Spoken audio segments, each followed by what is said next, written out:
வணக்கம் நண்பர்களே. கார்த்தி ரேவதி சீரியல் செம பரபரப்பா போயிட்டு இருக்குன்னே சொல்லலாங்க. பரபரப்பான கட்டத்துல நம்ம விவாகரத்து பத்திரத்துல ரேவதி சைனை போட்டுட்டா. இனி கோர்ட்ல கொண்டு போய் எனக்கும் ராஜாவுக்கும் ஒரு ஒத்த உறவும் கிடையாது, எனக்கு அவரை பிடிக்கல அப்படின்னு நம்ம ரேவதி சொல்லணும். அவ வாயால அதை சொல்லதை கேட்டு அந்த ராஜா டிரைவர் போய் அப்படியே நாண்டுட்டு சாகணும் அப்படின்னு நம்ம சாமுண்டேஸ்வரி ஒரு ஸ்கெட்சை போட்டுட்டு ரேவதியை கடகடன்னு கோர்ட்டுக்கு கூட்டிட்டு போறாங்க. இந்த சைடு பார்த்தோம்னா நம்ம ராஜா ஏற்கனவே நம்ம ரேவதி கிட்ட ஃபோனை போட்டு சொல்லி வச்சிருப்பாங்க, இந்த பாரு கவலைப்படாத, இன்னையோட நம்ம பிரிஞ்சு இருக்கக்கூடிய லாஸ்ட் நாளையிலேருந்து நம்ம சேர்ந்து தான் இருக்க போடும், கோர்ட்டில் அப்படி ஒரு முடிவை நான் சொல்ல வைப்பேன் அப்படின்னு அதோட மாப்பிள்ளை நீங்கள் வாங்க நம்ம வீட்டில் சேர்ந்து வாழலாம் அப்படின்னு உங்கள் அம்மாவே என்னை அழைச்சிட்டு போவாங்க ரேவதி, நீ கவலைப்படாதுன்னு சொல்லி வச்சுருப்பாங்க நம்ம ராஜா. அதுபடி நம்ம ரேவதியும் ஸ்ட்ராங்காக கோர்ட்டுக்கு போகிறாங்க. அங்கே நம்ம நீதிபதி நம்ம ரேவதியை கேட்குறாங்க, உங்களுக்கு இதில் பிரிஞ்சிருக்கிறதுல சம்மந்தமா அப்படின்னு கேட்க நேரம், இல்லை எங்கள் அம்மாவோட பிடிவாதத்தால தான் நான் புரிஞ்சிருக்கேன் அப்படின்னு போட்டு உடைக்கிறாங்க. இதை கேட்டு அரண்டு போன நீதிபதி, 2 பேர்த்துக்கும் கணவன் மனைவிக்கு பெரிய விருப்பம் இல்லை, இதில் மாமியார் ஒரு கேடு அப்படின்னு அந்த இடத்துல நம்ம சாமுண்டேஸ்வரியை வெளுத்து எடுக்கிறாங்க. நம்ம சாமுண்டேஸ்வரி துண்டை காணல துணியை காணல அப்படின்னு ஓட ஆரம்பிச்சுறாங்க. ஒரு கட்டத்தில் நம்ம சாமுண்டேஸ்வரியே, மாப்பிள்ளை வாங்க நீங்கள் 6 மாதம் சேர்ந்து இருக்கணும் அப்படின்னு கோர்ட்டில் முடிவாகியிருக்காங்களா, அது உங்கள் வீட்டுக்கு எங்கள் ரேவதியை அழைச்சிட்டு போயிடறாங்க, நீங்கள் வேணா எங்கள் வீட்டில் இருங்க அப்படின்னு நம்ம ரேவதியை கூட சேர்ந்து வாழ நம்ம ராஜாவை அவங்க வீட்டுக்கே நம்ம சாமுண்டேஸ்வரியை அழைச்சிட்டு வராங்க. நம்ம ராஜராஜாவுக்கு பயங்கர சந்தோஷம். சாமுண்டேஸ்வரிக்கு நெத்தியடி கொடுத்துட்டு, மாப்பிள்ளை நீங்கள் ரேவதி கூட சேர்ந்து வாழ எங்கள் வீட்டுக்கே வந்தீங்களா, சந்திரகலாவின் திட்டத்தெல்லாம் இனி தவிடுபடியாக்கலாம் அப்படின்னு சந்தோஷப்படுறாங்க நம்ம ராஜராஜா. அதை பற்றி தான் இந்த வீடியோக்குள்ளே பார்க்க போகிறோம். அதுக்கு முன்னாடி சேனலுக்கு லைக் அண்ட் சப்ஸ்கிரைப் பண்ணுங்கள் ஃப்ரெண்ட்ஸ். பக்கத்தில் இருக்க பெல் ஐக்கானையும் கிளிக் பண்ணுங்கள், அப்போ தான் நான் போட்டுற ஒவ்வொரு வீடியோவும் நோட்டிஃபிகேஷனாக உங்களுக்கு கிடைக்கும். வாங்க ஃப்ரெண்ட்ஸ் வீடியோக்குள்ளே போகலாம். ஃபர்ஸ்ட் எடுத்த உடனே பார்த்தோன்னா ஒரு செம அதிரடியான பரபரப்பு கட்டோன்னு சொல்லலாங்க. நம்ம ரேவதி இப்போ விவாகரத்து பத்திரத்தில் கையெழுத்து போட்டு கொடுத்துறாங்க. இது பயங்கர ஷாக்கில் இருக்குது நம்ம சந்திராவுக்கும் சாமுண்டேஸ்வரிக்கும். என்ன இவ்வளோ ஈஸியாக இவங்க 2 பேர்த்தையும் பிரிக்குது. நானும் ரேவதி முரண்டு பிடிப்பான்னு பார்த்தா இவ நம்ம சைனை கேட்ட உடனே போட்டுட்டா.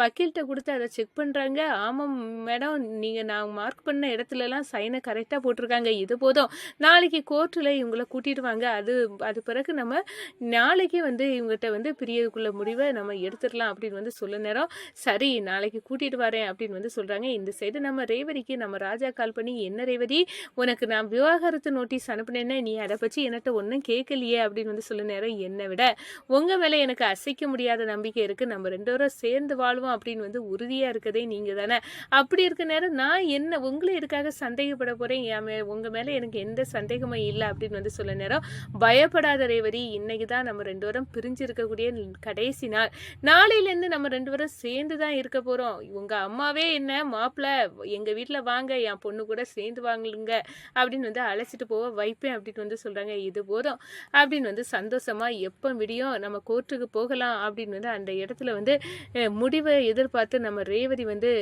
ரெடி ஆகிறாங்க. இந்த சைடு பார்த்தோன்னா பரவாயில்லையே, ரேவதி நம்மளை விட எஸ்பெக்டா மாப்பிள்ளையை பிரியதில் அவளுக்கு தான் இன்ட்ரெஸ்ட் போல, தடபுடலாம் ரெடி ஆகிறா அப்படின்னு சாமுண்டேஸ்வரி நினைக்கிறாங்க.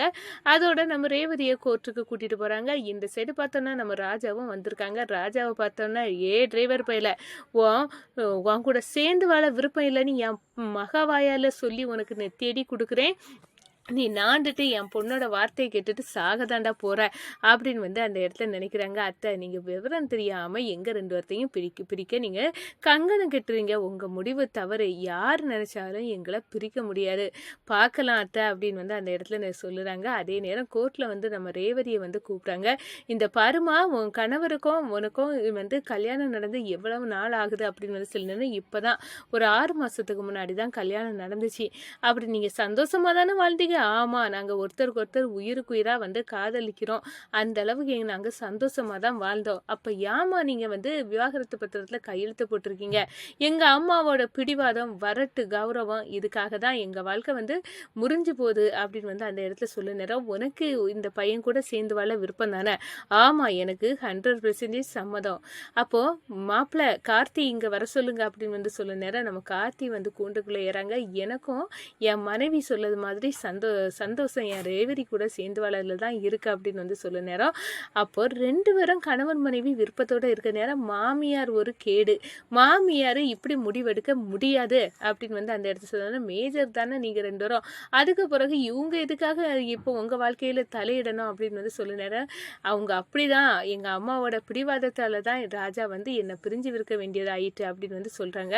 இதை கேட்டதும் நடுங்கி போன வந்து நம்ம நீதிபதி, இந்த பாருமா, நீ உன் கணவர் கூட போய் சேர்ந்து வாழலாம், அவங்க வீட்டுக்கு போயே சேர்ந்து வாழலாம்னு சொன்ன உடனே 6 மாசம் நீங்க சேர்ந்து வாழுங்க, உங்க முடிவுல ஏதாவது வந்து விருப்பம் இல்லைன்னா அதுக்கு பிறகு பார்க்கலாம் விவாகரத்தை பற்றி அப்படின்னு வந்து அந்த இடத்துல சொல்ல நேரம், நம்ம சாமுண்டேஸ்வரி அதையெல்லாம் இந்த டிரைவர் பைய வீட்டுக்கு ஒன்றும் போய் என் பொண்ணு சேர்ந்து வாழ முடியாது, வேணும்னா போனா போகட்டும், என் வீட்டில் வந்து இருக்கட்டும் அப்படின்னு வந்து அந்த இடத்துல சொல்றாங்க. இதை கேட்டதான் நம்ம ரேவதி வந்து, அம்மா வாயால இருந்தே எங்க வீட்டுக்கு வாங்க அப்படின்னு வந்து கூட்டாச்சி அப்படின்னு வந்து அந்த இடத்துல சந்தோஷப்படுறாங்க. நம்ம கிட்ட பிரியது மாதிரி வந்து சைனெல்லாம் பண்ணி தந்துக்கிட்டு இந்த ரேவதிக்கே அட்டுழியத்தை பார்த்தியா, இங்க வந்து கூட சேர்ந்து வாழேன்னு ஒத்த காலில் நிற்கிறாக்கா இந்த ரேவதி. ஆமா, அதுதான் சந்திரா, எனக்கு புரியல, இவா என்ன இந்த மனசுல ராஜாவை வந்து பிரிய மனசு இல்லாம தான் இதெல்லாம் பண்ணிக்கிட்டு இருக்கா, இவ இப்படி பண்ணது நம்மளுக்கு ஏற்பட்ட அவமானம் அப்படின்னு வந்து சொல்றாங்க. இந்த பாருங்கம்மா, உங்க பொண்ணும் மாப்பிள்ளையும் சேர்ந்து வாழ விருப்பப்படுறாங்க, அதை வந்து பிரிக்கணும்னு நீங்க வந்து முடிவெடுக்கிறது தப்பு. இப்போ அவங்க வாழ்க்கையை அவரோடு தான் வாழணும், இப்போ அவங்க வாழ்க்கையை அவங்க வாழ்ந்துட்டு போறாங்க, உங்களுக்கு என்ன பிரச்சனை அப்படின்னு வந்து அந்த இடத்துல கேட்க நேரம், சரியா கேளுங்க, என் பொண்டாட்டிக்கு அவளுக்கு ஆணவம் கௌரவம், அவள் தங்கச்சிக்கு பிடிவாதம் தான் அவளுக்கு தலக்கணமாக தெரியுது அப்படின்னு வந்து நம்ம ராஜராஜா வந்து அந்த இடத்துல வந்து நினைக்கிறாங்க. இந்த சைடை பார்த்தோன்னா நம்ம ரேவதிக்கு கையை பிடிச்சிட்டு நம்ம ராஜா நம்ம சேர்ந்து வாழ போகிறோம், அதுவும் எங்கள் வீட்டிலே அப்படின்னு வந்து நடந்து வராங்க. நம்ம ராஜராஜாவும் மயில மாப்பிள்ள, நான் பார்த்தீங்களா என் பொண்ணு மாப்பிள்ளையும் சேர்ந்து வர்றது எவ்வளோ பார்க்கறதுக்கு கண்கொள்ளா காட்சியாக இருக்கு, அடடா நாங்கள் இதை தானே எதிர்பார்த்தோம் அப்படின்னு வந்து சொல்கிறாங்க. இந்த சைடு சந்திராவன் சாமுண்டேஸ்வரி இந்த டிரைவர் பையன் ரேவதிக்கு கையை பிடிச்சிட்டு மறுபடியும் வர்றாங்கக்கா, நம்ம செய்ததெல்லாம் வந்து இங்கே தவிடுபடி ஆயிட்டு, இப்போ பார்த்தியா மறுபடியும் இந்த டிரைவர் பையன் நம்ம வீட்டுக்குள்ளே நுழைஞ்சிட்டான், வேற என்ன இது சந்திரா பண்ணது, கொஞ்சம் விட்டா ரேவதி அவன் வீட்டுக்கு கூட்டிகிட்டு போய் அவன் வாழ தொடங்கிடுவான், ஆனால் இங்கே இருந்தாலாவது நம்ம பிரித்து வைக்கலான்னு தான் நான் என் வீட்டில் வந்து வர சொல்லியிருக்கேன் அப்படின்னு வந்து அந்த இடத்துல வந்து நம்ம சாமுண்டேஸ்வரி வந்து சொல்கிறாங்க. இதை கேட்டதும், இருந்தே நான் இன்னும் ஆரம்பிக்கணுமா, இந்த டிரைவர் பையில இந்த வீட்டை விட்டு விரட்டதுக்கு என்னென்னமோ ஸ்கெட்சு போட்டு விரட்டி வச்சேன், இப்போ மறுபடியும் இவன் எங்கே வந்துட்டானே, இவனை நான் மறுபடியும் துரத்துறதுக்கு என்ன செய்வேன் அப்படின்னு வந்து நம்ம சந்திரகலா வந்து அந்த இடத்துல கோபத்துல கொந்தளிக்கிறாங்க. இந்த சைடு ராஜா, நம்ம 2 பேரும் இனி சேர்ந்து என் வீட்டிலே வாழ போகிறோம் அப்படின்னு வந்து நம்ம ரேவதி சந்தோஷத்துலவே இருக்காங்க. நான் இதை தானே உன்னிட்ட சொன்னேன், நம்ம 2 பேரும் பிரிஞ்சிருக்க கடைசி நாள் இது தானே நேற்று ஃபோனில் சொன்னேன்ல அப்படின்னு வந்து அந்த இடத்துல நம்ம ராஜா சொல்லதை சாமுண்டேஸ்வரி கேட்டுக்கிட்டு, அப்போ பிளான் பண்ணி தான் செய்திருக்கியா டிரைவர் பையில, உன்னை விட போகிறது இல்லைடா, நீ வா என் பொண்ணு கூட வாழ்ந்துடலான்னு மட்டும் கனவு காணாத அப்படின்னு வந்து அந்த இடத்துல கொந்தளிக்கிறாங்கங்க.